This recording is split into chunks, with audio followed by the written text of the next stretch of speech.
Welcome to the Archetypal Mosaic. This is Mikhail Tank. Today's guest is a very special songwriter and singer of multiple mega hits, Cece Peniston. Welcome to the show. Thank you.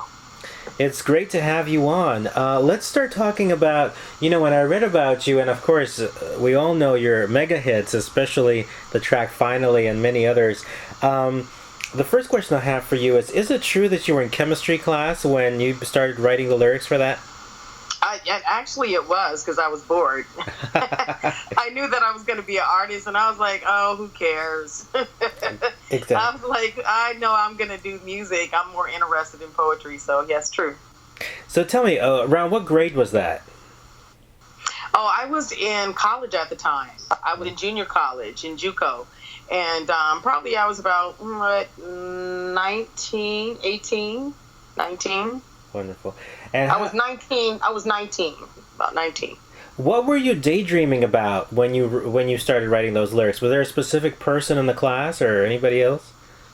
No, it wasn't anybody specific, but I was just like, how you're in college and you're not really dating anybody. You're like, dang, if I found somebody, what would I say? And, which was finally, what would they look like? And, I had a high school boyfriend who I had dated for a while, but I wasn't dating in college. So it was just kind of like it was a whole nother energy and, you're more mature. So I started writing poetry as a way of, I felt misunderstood. So I started writing poetry to kind of get my point across for me.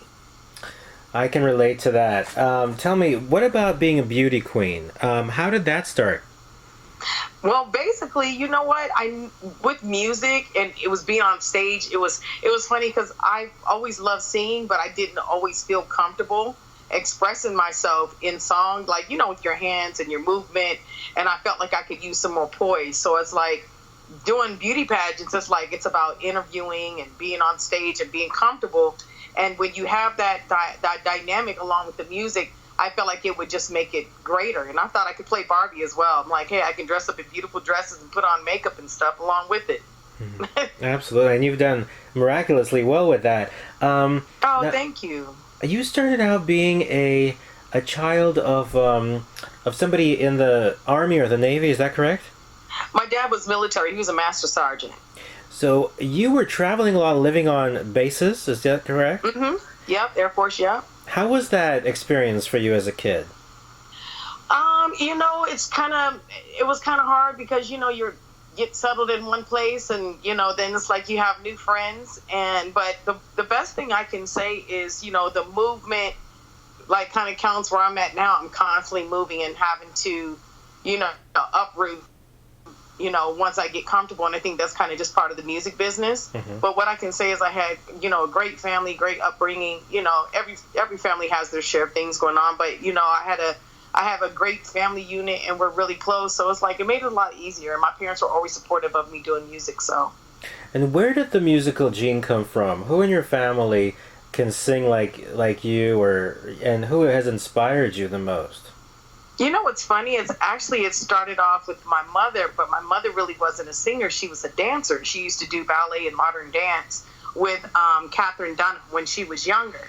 And so her doing that was like the entertainment or musical gene. My little brother, he also sings as well. So it's kind of like she and my dad does poetry. He's great at writing and used to do radio a long time ago besides the military. Mm-hmm. And so, it's one of those things where it was kind of like in the family gene. So in a way, you have a very creative family that works well together. Yes, we do. We really do. That is a huge blessing. In fact, my brother's part of my management team now. He's part of the team of what I do. So it all works together.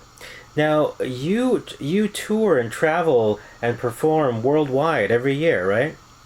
Yes. Tell me about this coming year. 2018. What do you have in store in terms of performances? It's been great. I just actually came back from Australia, Hawaii, and I was at the CIAA in Charlotte. I have Indonesia coming up in Jakarta. I have Kentucky Pride. I have, what else? I have Miami, West Palm Beach Pride. I have another date outside of that in Florida at Hunter's. It's all on my all on my my website and my Instagram. There's a lot. Cincinnati, Ohio Live Band Expo. It's a lot of little dates to remember. Amazing. House of Blues in Chicago. Yeah. And your website is cecepeniston.com for the listeners. Yeah, cecepeniston.com, and I'm also on Instagram, Twitter. The official Cece Peniston Facebook fan page, so they can reach me on all those sites too. Now, you released 3 official albums, and we'll talk about the process of your creativity. And then there was a 4th album that you were working on. What happened to that?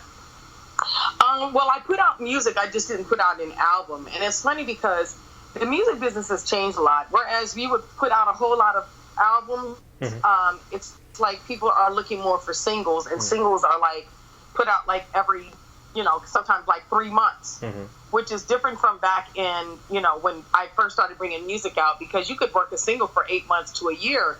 But now people are so euphoric and they want what they want now that it's like people do singles every couple of months sometimes. There's periods where you're in the creative space, and then there's periods where you're just letting out music. And tell me, are there any plans? I understand that I also release singles. Are there any plans for you to release a full-length album in the future? Right now, I'm working on an EP. More of an EP than a full album. Like 4 or 5 songs? Like 6 songs, like some remixes, and then like some other songs. So I'll just keep putting out music. Like last year, we put out Purple Funk, which went number 2 on the Billboard charts, which was kind of like a ode to Prince. It was like a dedication tribute thing. Then we put out Wish, and these were songs that I did with Mother's Favorite Child. It was a collaboration. I also did Reflections of a Disco Ball, which was out. I did Finally Over for the first time myself in 25 years. I redid and Own the Master on my own label, nice. CC Pen Music. So, and then we put out several remixes for that. We have new music coming now.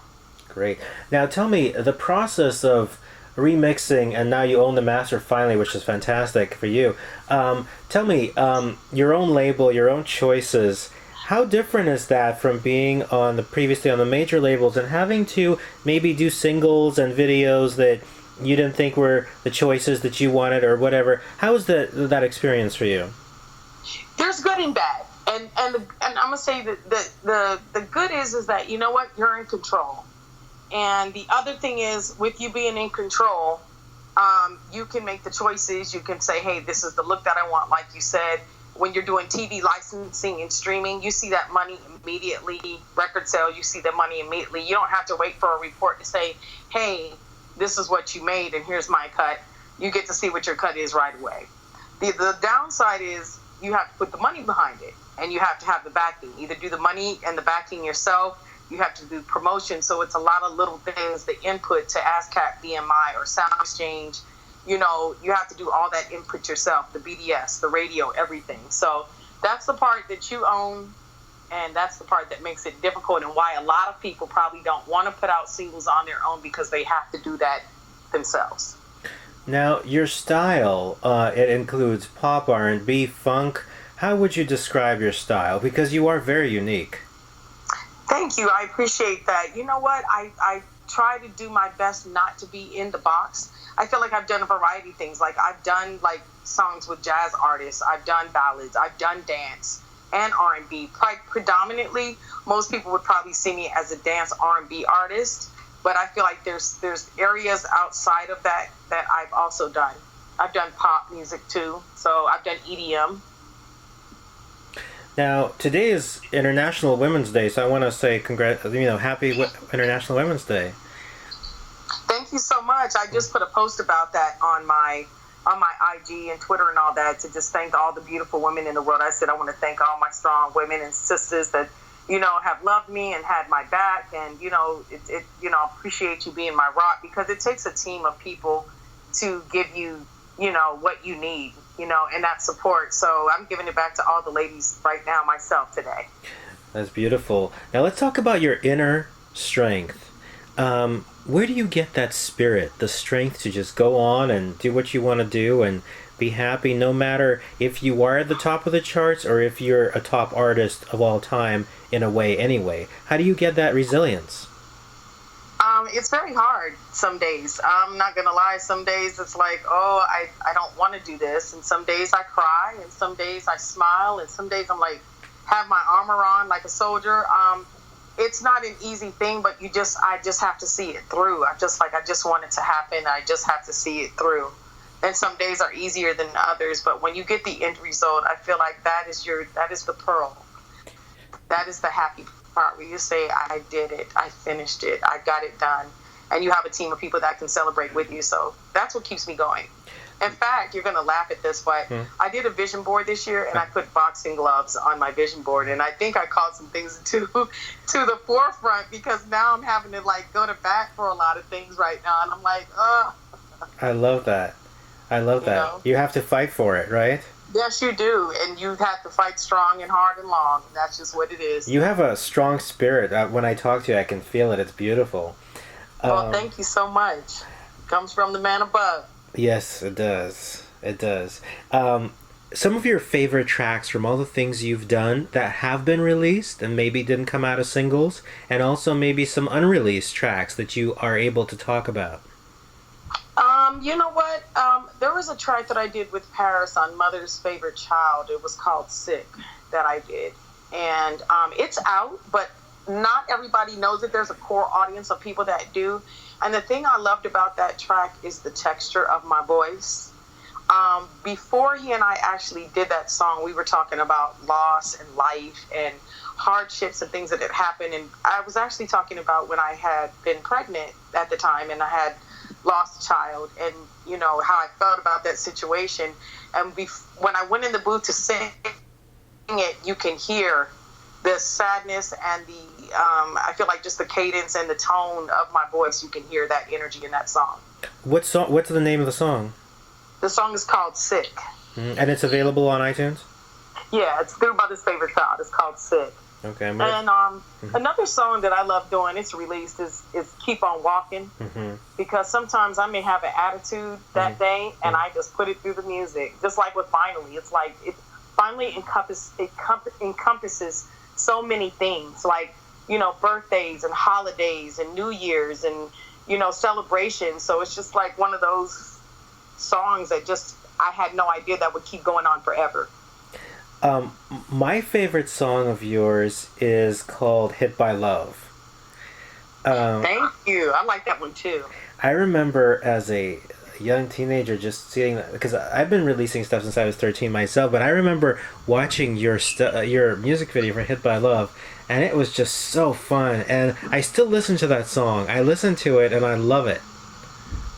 Thank you so much. Actually, that was fun on set too. Doing that whole video, I had a great time with it. I mean, just the choreography, and if you could see the movement of my hair, me and the dancers, we just really did have a good time on that video. Are there any songs that you're writing that are, like you mentioned, from very serious subjects, as you mentioned just now, that you're working on and maybe haven't released yet and are really looking for the right place and time to release them? Actually, the release that I'm working on now, the release I'm working on right now called Hot, and I put a snippet of it, and I have like 5 different remixes of it. And it's one of those songs, it's kind of like a pop R&B, but the funny thing is, it's just the content. She says something like, "You don't want to talk right now, got me messed up like wow. All I want to know is how." It's like the lyrics are dope, but the song is fun. You know, it's kind of like a weird transition. That's fun. I'm gonna have to check that out. And the audience, please check it out. It's on your website, right, Hot? Yes, it's not out yet, but there's a snippet. But the melody line goes something like this. It goes, "You don't want to talk right now, got me messed up like wow. All I want to know is how. Gorgeous. Like it's something like that. And I can definitely hear the jazz tingle in there. Oh, there's a little bit. It's funny because there's a guitar like right at the beginning. If you hear the snippet on the IG, and it has this guitar like stepping vibe, you'll be like, "Oh, okay." I hear a little bit of that in there as well. You know, what about like a gospel jazz project in the future? Do you know, one of my friends has been pushing me. He's like, "I want you to do a gospel album." He said, "You sing gospel different." I said, "I'm not close to it.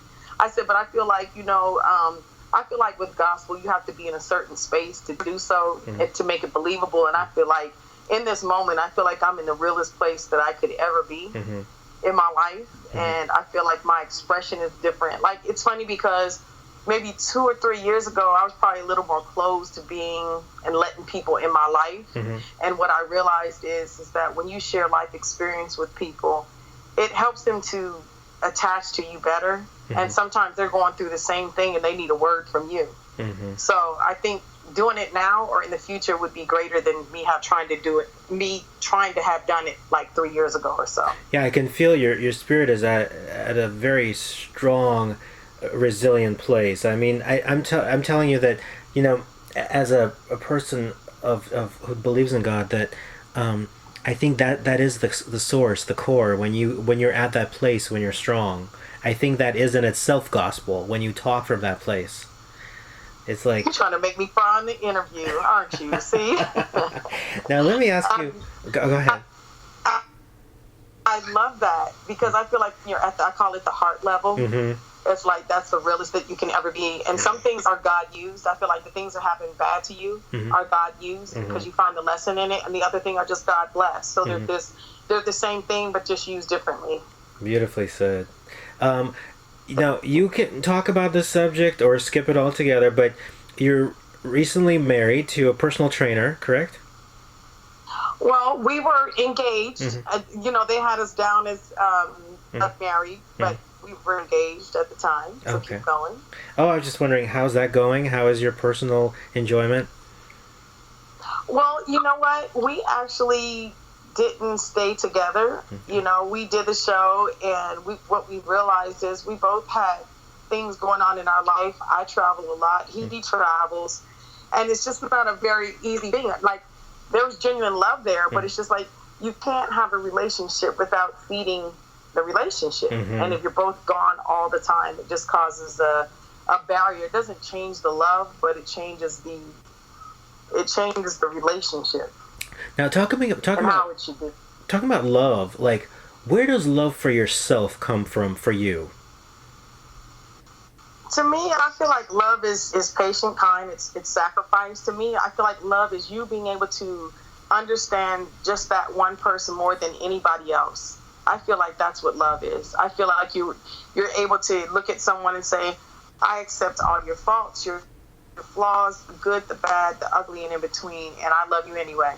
Like, you just don't care. Like, I love you. You make me laugh. You make me cry. I can be myself. I feel like that's what love is. And what about loving yourself? Where does that come from? That comes first. That has to come first, because if you don't love yourself first, you can't give love fully to anybody else. You have to make sure, like, even with, like, people probably think that this is probably crazy, but you have to love yourself. You have to even make sure, like, you're not bringing luggage to somebody else. Even your credit cleaned up, even your bills. Like, you're not bringing luggage to people.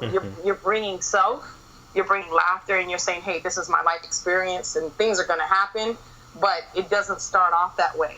You can't control things that will happen in life all the time, but you can control what you bring in initially. Now, we're going to change the subject a little bit, back to the studio and the executive room. When you were in your 20s, I'm sure that you had meetings with executives at was it A&M? Yes. How was that experience? You walk into this office with major executives, and you have a #1 hit song, top hit songs, one after the other on the dance charts. How is that experience at that moment? What do you feel? How is that interaction with all these executives? Take us into that moment. Well, I've always been a little bit stubborn and a little bit like, hey, this is how I feel. And sometimes that's got me in trouble, because I'm saying, you know what? I love this. I love that. I love this and that, but I don't like this and that, and I'm not happy about it. And sometimes, people are like, you should let, at that time, the manager say that. I'm like, but I feel like I'm the artist and you need to hear me. Like, if I don't like my hair on this picture, or like my look that you're branding me as, I can't carry that look off because I don't like it and I don't want to wear it. So it's just, sometimes I would go into meetings and I'd be like, yeah, man, I really love this and I love that. And they would be happy. And then other times they weren't happy with my interjection. because they wanted me to do something. Like, it could be like, I remember there was a song that one of the labels wanted me to do. We want you to go in and do it. I said, I just don't like it. And they were like, but we want you to do that song. And I'm like, but I'm not going to deliver it vocally the way you want me to if I don't like it. I have to like it. Do you feel that maybe... My heart has to be...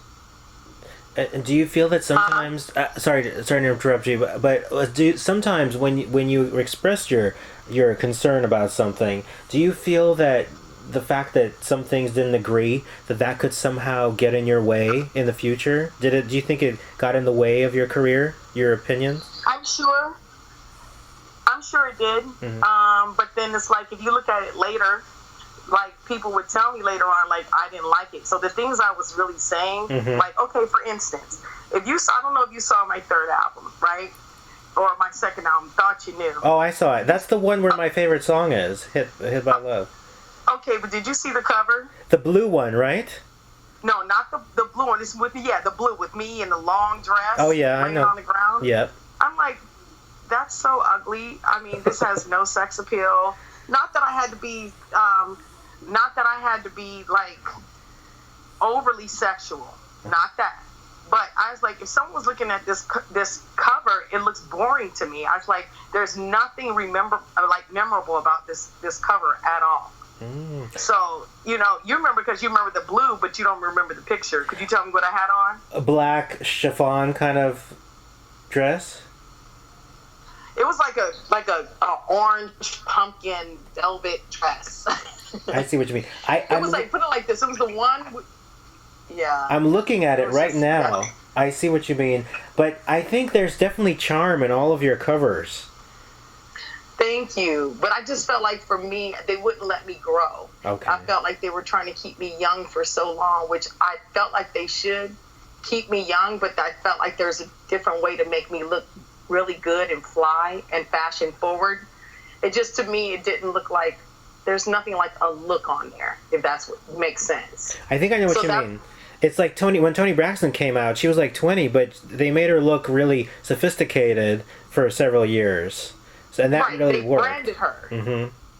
And for me, it's like, I don't feel like they branded me correctly. And that's what the issue was. People knew the short hair from the Finally cover, but there was nothing outside of that and after that to me to say that there was growth, and that was my issue. So sometimes, it probably did get on their nerves. And I get that.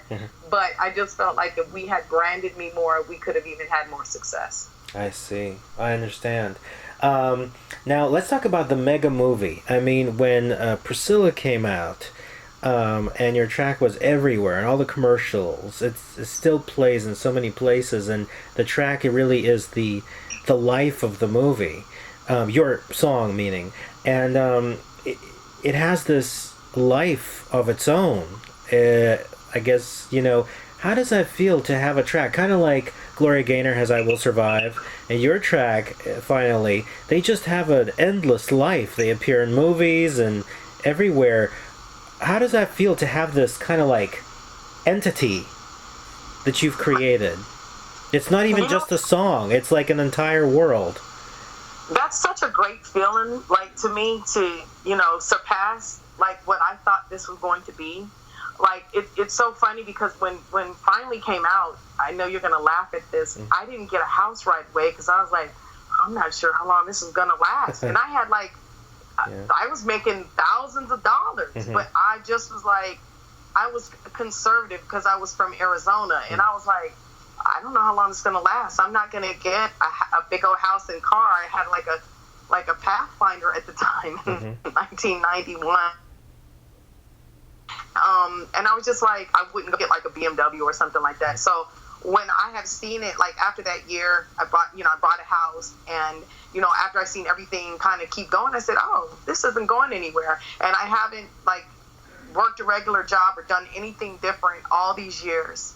And it's to see Finally still like in, what was it, with Priscilla, Queen of the Desert, I walk in the airport, this was 3 weeks ago, and I see a sign that says Priscilla, Queen of the Desert on the screen, and I'm taking a picture like, wow, my song's in that. It was a poem that became a song that's still here.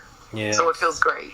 Amazing. And the song will always be there. It'll always be, it's kind of like, it's part of culture. It's surpassed the term of hit. Your song is basically iconic. Thank you. Thank you. It's funny because I was talking to somebody who does like remixes, and they were like, I think your song is probably one of the most historically mixed remix songs of all time. Mm-hmm. And I was like, wow. And there's such a funky, fun nature to it, you know? You said what now? There's such a funky, fun nature to it. It's just, you know, it's funky and it's fun, and it's got this thing of where it's like a really joyous frame of mind where you perform it from. It's like relaxed, but really joyous. How was that, like, when you were in the studio doing that track? What kind of mood were you in? I was in a happy mood, because, and I'm gonna tell you why. I had done the background vocals for Overweight Pooch, who was already on A&M, and then they said, "Hey, we love your song that you presented as a poem, and we want you to record it." Excuse me. And so I was like, "What?" You know, I'm young at the time. I'm 20. They call me and say, you know, hey, this is what we want. Me and Wax are in the studio, so we gave them, we had the bass line, we had the piano line, we're writing in the studio. So I'd already written the first verse, right? And then I said, Wax, we need a second verse. And I was like, we were like, seen so many times, seemed to be the one, all they ever want to have is fun finally. And we wrote the second verse in the studio. And I was like, oh, snap. And he was like, that's it. I was like, that's it? And he was like, yeah. I was like, oh, okay. I was like, bet. Let's keep rolling with it. Let's keep rolling with it. And then we gave it to the record company, and here we are. And they called me like 6 months, probably not 6 months, actually, 6 weeks, like later, and said, you got a hit. And they put it out immediately, and I started traveling the world. That's fantastic. Tell me, when you went to like Japan and some of the Asian countries, were some of your stuff featured in different commercials? Because we never get to see that over here. You know what? Actually, it was featured in a Tina commercial. And that was like a year and a half ago. It was a Tina commercial. There was a commercial in the Philippines it was featured on. It was also on the Wendy Williams show just last year as her theme song. That was the master that I did, though, of Finally. And it was featured on Wendy Williams' theme song. Very cool. As her theme song for like 9 weeks. And I was the first person on Wendy Williams' show to perform for this season 9. I was the first performer. I love it. How you doing, right? Yeah, how you doing? Now, in terms of some of your inspirations, you know, Sade just released a new single after about 8 years for the movie Wrinkle in Time, which is really beautiful. I'm really excited about that track. I just heard it yesterday. Who are some of your people that you have been inspired by through all these years yourself? Actually, I heard her track, by the way, too, before I get into the answer, and it is great. But she's always great. She could sing the alphabet and be like, you know, she's just hot, you know? Yeah. So I actually like, my people are like Shaka Khan, Patti LaBelle, like Angela Winbush. That's who, you know, Jennifer Holliday. Those are the people that I would always listen to, especially growing up, and still listen to. What about performers that you told me that you're doing collaboration, and those things are available on worldwide digital services. What about future collaborations? Is there anybody that you'd really want to duet with or perform with? It's funny because I was actually, after we finished talking, I have a collaboration group that's out of London that wanted to talk to me about doing a collaboration, actually. Wonderful. And then I have a couple of other people. We haven't put it into stones, so I don't want to say too much. Right. But one of them is also a very large producer out of Australia. Like, I know people, and he has hundreds of thousands of followers, and we had talked about doing a track together coming up here around maybe April and getting something out. So I hope all of that goes incredibly well for you. You know what? I like to speak things into fruition, and I'm going to say I expect it to. Good. And also, I think you'd be a great judge on some of the talent shows. Man, I did that for Arizona on one of the shows that they had here, and it was great. And I would love to do that again. That would be awesome. Definitely. Now, Cece, is there anything else that you'd like to share with the audience, or talk about your work, or promote some things? Just basically that the single will be coming out, to let people know that I'll be in a city near you. So make sure get on my social media and support me. What else? I have it's called Lifting Others to Succeed. That's my charity that I have, and it's about helping the community. So I'm doing that. Let's talk about that for a second. That's okay, very sure. interesting. Let's talk about your charity. How did you come up with the concept for your charity, and how does it work? Just for the audience to know more about it. Basically, it's one of those things where I felt like God gives me so much that I need to be able to give back to the community with what I get. So I came up with Lifting Others to Succeed, because when I'm out on the road, it's about, me being the artist, and there's so many people that give to me that help me with what I do, that when I come off the road, it's not always about me all the time. It's like you have to be able to give back in a different way. So I did turkey drives, and I did Christmas tree drives. We had food for families and stuff like last year, and that was awesome, great feeling. And actually a year ago. And we did that with the families and got Sam's Club, and they gave us food, and we had music for the families that came out to get food and stuff. So it was great, and looking forward to doing more events. And if people want to contribute to this, how do they do that? I have an account with Chase that they can contribute to. You want me to say it now, or no, do you want to? Right. I don't have the information right off the top of my head. Yeah, you kind of have to memorize, but I'll give it to you. Is it on your website?